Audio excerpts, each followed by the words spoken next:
Why do so many modern war movies feel like Platoon? You had films like Apocalypse Now, The Deer Hunter, great movies, but theatrical, or surreal, like watching war through Shakespeare's eyes.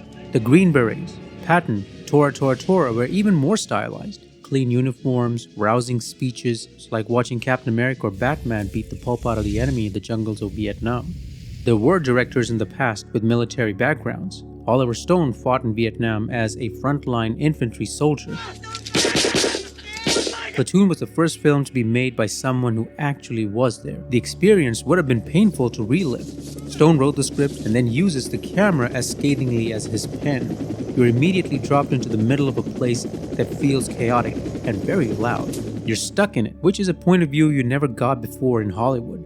Nothing is comfortable about Platoon. So how did that change other war movies? Let's look at Saving Private Ryan, one of the best war films ever made.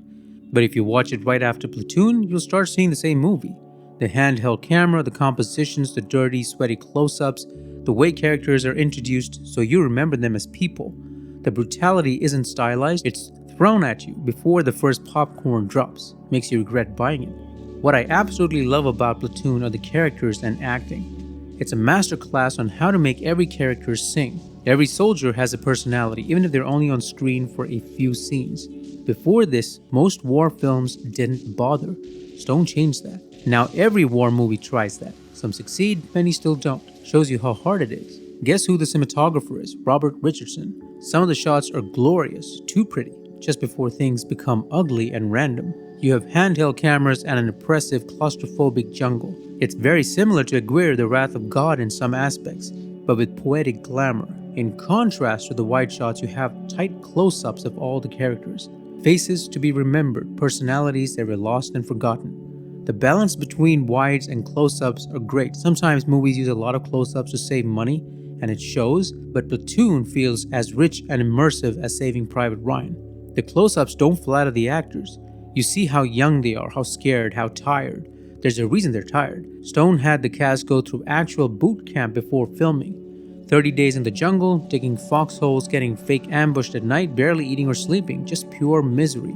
If Charlie Sheen looks like he's done shoveling, he probably is. The camp was about breaking them. Stone wanted his actors exhausted, irritable, and sick of each other.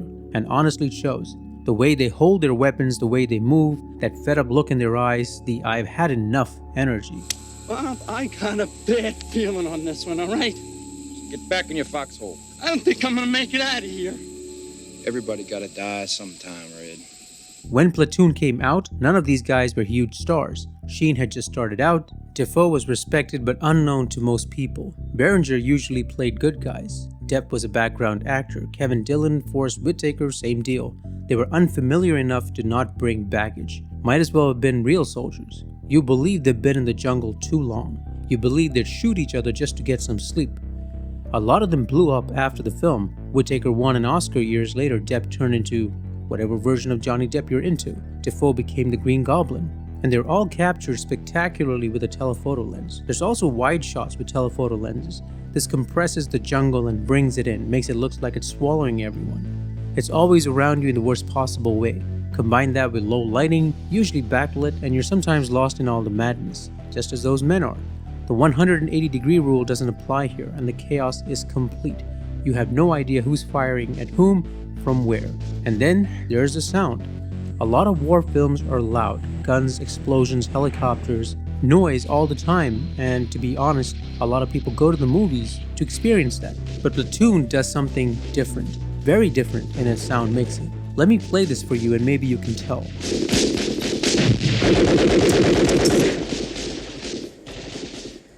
Notice it? The sounds don't overlap that much. Every sound plays one after the other almost. Now let me play back something from another film.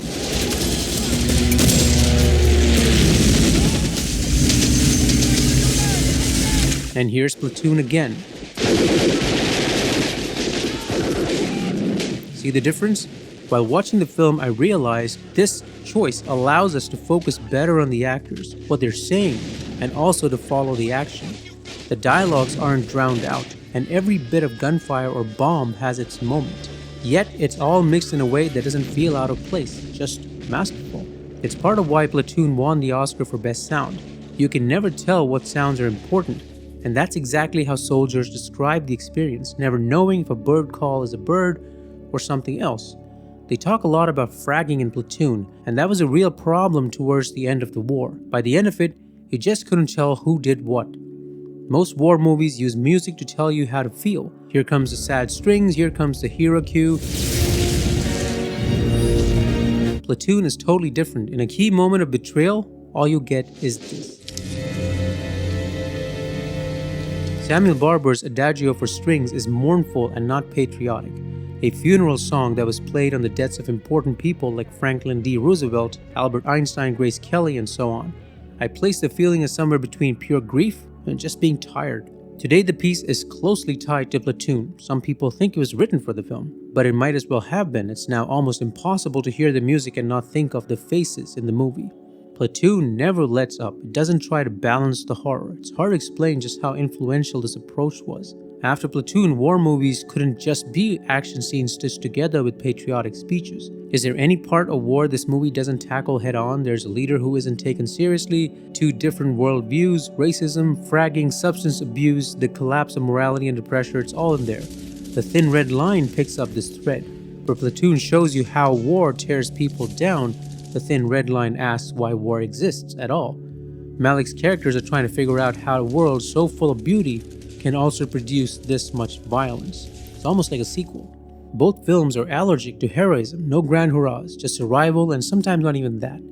That's the legacy and what Platoon improved in every subsequent war movie. Not just how they looked, but also how they felt.